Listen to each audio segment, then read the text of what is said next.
అయితే అమ్మా ఇప్పుడు మీరు ఒక జయలలిత గారి గురించి చెప్పారు. జయలలిత గారు విపరీతమైనటువంటి ఆస్తులు కూడా పెట్టారు. ల్యాండ్స్ మీద కావచ్చు, లేకుంటే బంగారం మీద కావచ్చు, మిగతా అవన్నీ. అలా ఫిల్మ్ ఇండస్ట్రీలో ఎవరికైనా డబ్బులు వస్తున్నాయి, రెమ్యునరేషన్ వస్తుంది అనుకుంటే సేవింగ్స్, ఇన్వెస్ట్మెంట్స్ ఇవన్నీ అంత మందిని చూసిన తర్వాత మీరెందుకు అలా సేవ్ చేసుకోవాలి, ఫ్యూచర్కి పనికి వస్తుంది అనిపించలేదు మీకు?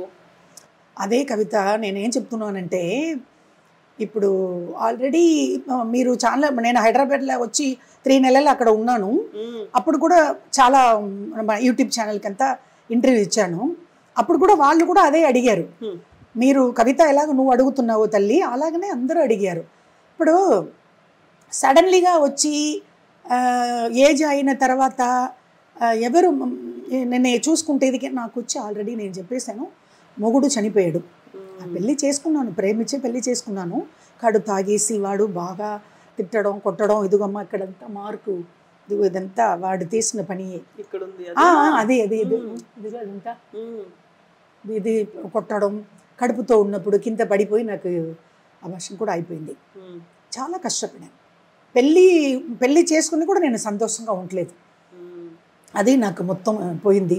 తర్వాత వాడు ఏదో ఎక్కువ అప్పులు, బిఈ సివిల్ ఇంజనీరు, వాడు ఏదో అప్పులు చేసుకుని వాడు బ్రాందీలో విషం కలిపి తాగేసి వాడు ఉరి వేసుకుని వాడు చనిపోయాడు. అది కూడా లేదు. ఆ తర్వాత చాలా కష్టపడి ఇంకొకటి ఏంటంటే అమ్మగారు మేడం, సీఎం జయలలిత మేడం గారు చనిపోయారు కదా, వాళ్ళు పార్టీలో నేను 22 ఇయర్స్ వచ్చి పొలిటికల్లో స్పీకర్గా ఉన్నాను. అప్పుడు అమ్మగారు ఏంటంటే బంగారము, ఏదో ఒక ఏంటి ల్యాండో అలాగా అడగలేదు. అడిగితే కూడా అది బాగుండదు కదా, కష్టంలో కడుపుకు భోజనం లేదు, ఇంట్లో రోజు కావాలి అంటే వాళ్ళు వేరే విధంగా అనుకుంటారు. అమ్మగారు నాకు మొగుడు లేదు, పిల్లలు లేదు, నేను అనాథగా తిరుగుతున్నాను, చుట్టాలు ఉంటే కూడా నన్ను పట్టించలేదు, నేను బాగున్నప్పుడు అందరూ అక్క అక్క అక్క అందరూ ఉన్నారు.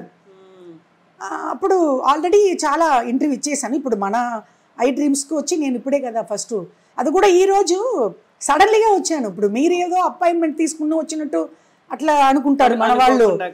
లేదు, సకీలా వచ్చి నాకు చిన్నప్పటి నుంచి, నేను అప్పుడు తమిళ్లో కౌంటమణి సెందులు అప్పుడు నేను యాక్ట్ చేసినప్పుడు సకీలా అప్పుడు వచ్చింది, ఫీల్డ్కి వచ్చింది.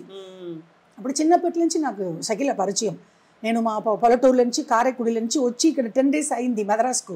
ఒక పని మీద వచ్చి ఇంకా తిరుగుతున్నాను, ఏ పని జరగలే. ఒక గుర్తు వచ్చింది, కబక్కని సకీలా ఇంటికి పోతాము. ఎందుకంటే ఆల్రెడీ 2 years ముందు సకీలా నన్ను తమిళ్లో ఇంటర్వ్యూ చేసింది. ఇక్కడ వచ్చి ఇలాగ అయిపోయిందమ్మా, ఇలాగ జరిగిపోయిందన్నప్పుడు అది వచ్చి ఆ మీడియా చాలా వచ్చి ఆ ఇంటర్వ్యూ చాలా తమిళనాడులో వైరల్ అయిపోయింది. అందరూ అడిగారు, సకీలా మేడంతో మీరు మాట్లాడారు, బాగా వచ్చింది, బాగా మాట్లాడారని. అది తర్వాత నేను కలవల.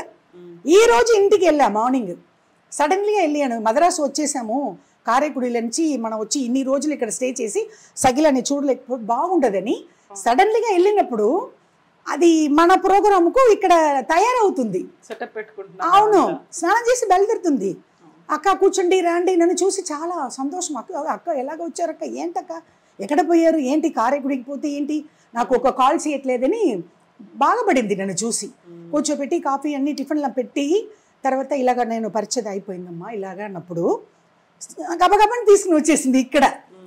ఇప్పుడు మీరు అనుకున్నారా నేను వస్తానని మీకు తెలుసా? అలాగే వచ్చాను. ఇప్పుడు మళ్ళీ మీకు ఇంటర్వ్యూ ఇస్తున్నాను.